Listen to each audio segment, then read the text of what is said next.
Nobody told Lamar Jackson this season would end with him on the sideline, palms pressed to his lower back, watching the fate of Baltimore slip through his fingers.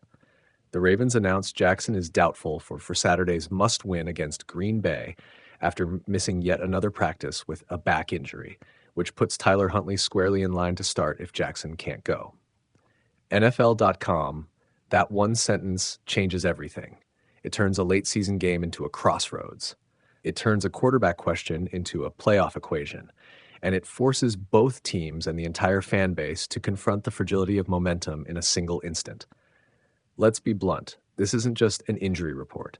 It's a possible season ender for Baltimore. The Ravens are 7-8. They don't control their destiny. They need to win their last two games, over the Packers and then the Steelers. And they need Pittsburgh to lose out in order to sneak past them for the AFC North. There is no wildcard backdoor for this club. Win or go home. NFL.com. Meanwhile, Green Bay has its own chaos. Jordan Love, who left last week's game after a concussion, has been in protocol all week and was listed questionable, then later downgraded as the team sorted through tests and contusions. Malik Willis, the presumed backup, was also banged up with a right shoulder issue and an illness before returning to limited practice. If both are unavailable, the Packers would be forced to lean on Clayton Tune from the practice squad, a third-year pro with only a handful of NFL passes to his name. That's suddenly a cliff walk against a Ravens defense that's desperate for any edge. Packers. So here's the open loop nobody's solved yet. Which quarterback shows up on Saturday? Jackson, a four-quarter dynamo who can flip a game on a single scramble, or a backup expected to manage the clock and survive? And conversely, will Green Bay have its starter, a risky rookie with time on his feet, or a makeshift pivot elevated straight from the practice squad? The answer will dictate whether this game is a playoff clincher for Green Bay or the final gasp of Baltimore's season. Stay with me. I'll get into the hidden leverage points that actually decide this game after we set the scene. The storyline is obvious on paper. If Jackson plays, Baltimore's chances spike. He's not just a passer. He's a quarterback who creates plays where there weren't any. But reality is messier. Jackson hasn't had a clean run this year. Hamstrings, back trouble, missed practices, and the team's rhythm is frayed.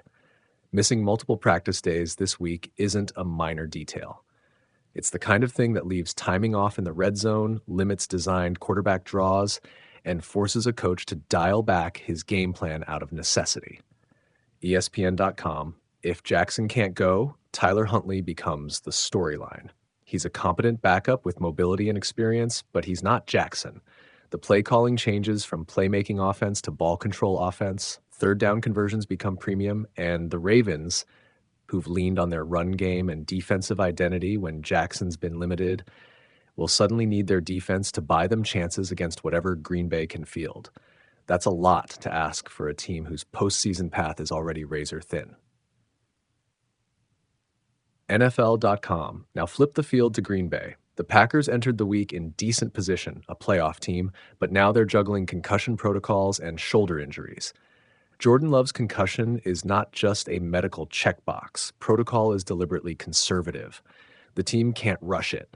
And Malik Willis's limited practice this week after illness and a shoulder concern adds uncertainty to every decision Matt LaFleur needs to make. The psychology of starting an injured or questionable QB in a game with playoff implications changes play calling. Sure, but it also changes the locker room's outlook, the offensive line's mindset, and how defenses will attack. Reuters, here's an insight that matters more than the box score. When backup quarterbacks take over in games like this, the margin for error collapses to basic things: clean snaps, timely drops, a single explosive run, or one quick strike downfield. You don't need vintage Aaron Rodgers in these moments. You need efficiency and a plan that plays to your strengths. For Green Bay, that might mean leaning into the run game and short to intermediate throws. For Baltimore, if Jackson is out, it's about striping out risky reads and letting Huntley manage the field. The team that executes the simplest things better will almost always win close late-season games. Experience and star power help, but they don't substitute for ball security. Sharp football analysis. There's also a hidden leverage point we don't see on the injury report: special teams and turnovers. When a roster's star QB is missing or questionable, coaches often accept a lower offensive ceiling in exchange for conservative risk management. That opens the door for momentum swings in other phases: missed tackles on returns, blocked punts, a single tip pass turned pick. Those plays are noisy, emotional, and contagious. If either team gives up a special teams mistake early, it becomes an uphill slog that magnifies the quarterback uncertainty. That's why coaches talk about complementary football in these weeks, because it matters even more than it usually does. No single source summarizes this, but it's a synthesis of playoff football logic and recent game trends.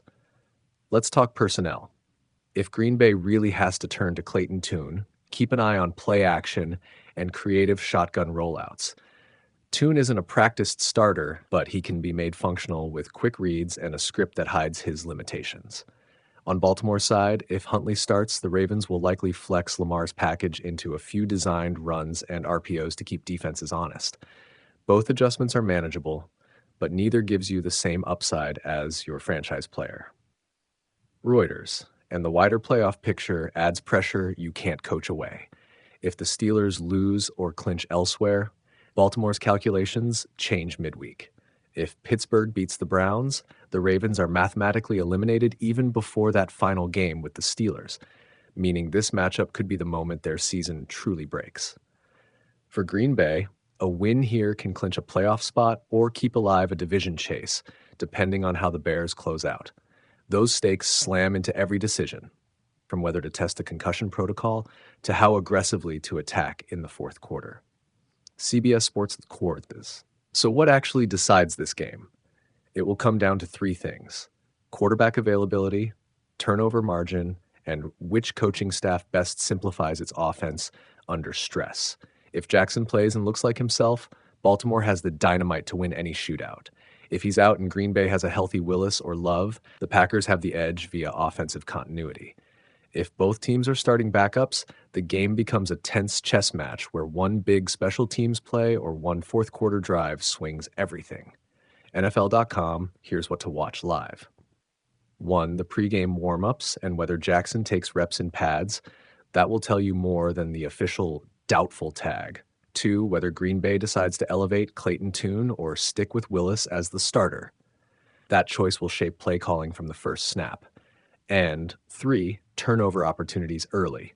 Fumbles, tipped passes, and special teams exchanges. Those moments will compress the game into a few decisive plays. No one wants to reduce a player like Lamar Jackson to an injury update, but the truth is simple. His availability this Saturday changes not just a single game, but the fate of two franchises. And when the clock hits zero, the difference between playoff life and quiet January afternoons will come down to one question: who performs under sudden pressure and who folds when the margin is thinnest? Which quarterback shows up for the biggest moment anyone could have predicted only last month? And which team will be forced to answer for the decisions made in the hours before kickoff?